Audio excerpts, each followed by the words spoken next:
چوتھی خاتون اللہ کے نبی صلی اللہ علیہ وسلم کی زندگی میں بحیثیت بیوی کے آئی وہ تھیں حفصہ بنت عمر رضی اللہ تعالیٰ عنہ. یہ سیدنا عمر کی بیٹی تھیں. ان سے شادی جو اللہ کے نبی صلی اللہ علیہ وسلم کی ہوئی اس کا معاملہ بڑا عجیب اور مختلف رہا. ان کے شوہر تھے خنیس السہمی رضی اللہ تعالیٰ عنہ. غزوہ احد یا بعد میں غزوہ بدر کے بعد ذکر کیا ہے ان کی شہادت کا. یہ بیوہ ہو گئیں. اب والد کو ایک فکر ہوئی اپنی بیٹی کی، تو دوستی یاری اور تعلقات میں انہوں نے سب سے پہلا جو معاملہ رکھا وہ سیدنا عثمان رضی اللہ تعالیٰ عنہ کے سامنے رکھا کہ بیٹی ہے، اگر آپ چاہیں، بیوہ ہے، چاہیں شادی کرنا. تو سیدنا عثمان نے کوئی جواب نہیں دیا اور چند دن انہوں نے انتظار بھی کیا اور اس چیز کو محسوس بھی کیا کہ میں نے بات کی ہے تو کوئی جواب دے آدمی. پھر انہوں نے سیدنا ابوبکر صدیق، یعنی اس سے بڑھ کر دوستی اور ایک امت میں افضل ترین آدمی، ان سے تذکرہ کیا بیٹی ہے، اگر آپ رشتہ کرنا چاہیں، شادی کرنا چاہیں. تو سیدنا ابوبکر نے بھی جواب ہی نہیں دیا اور انہوں نے اس چیز کو بڑا محسوس کیا، انتظار کیا.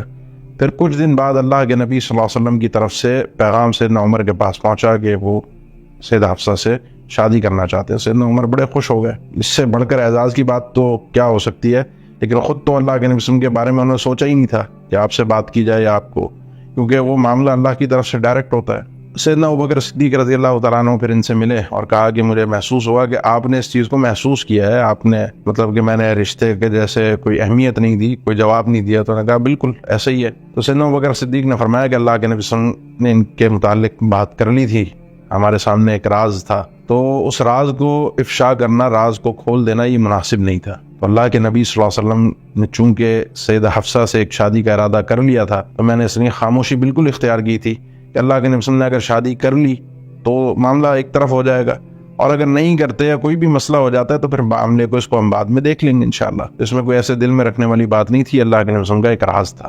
یہ بھی بڑی سمجھدار خاتون تھیں، دین کو سمجھنے والی، اللہ کے نبی صلی اللہ علیہ وسلم کے مطلب رازدانوں میں سے ایک خاتون تھی.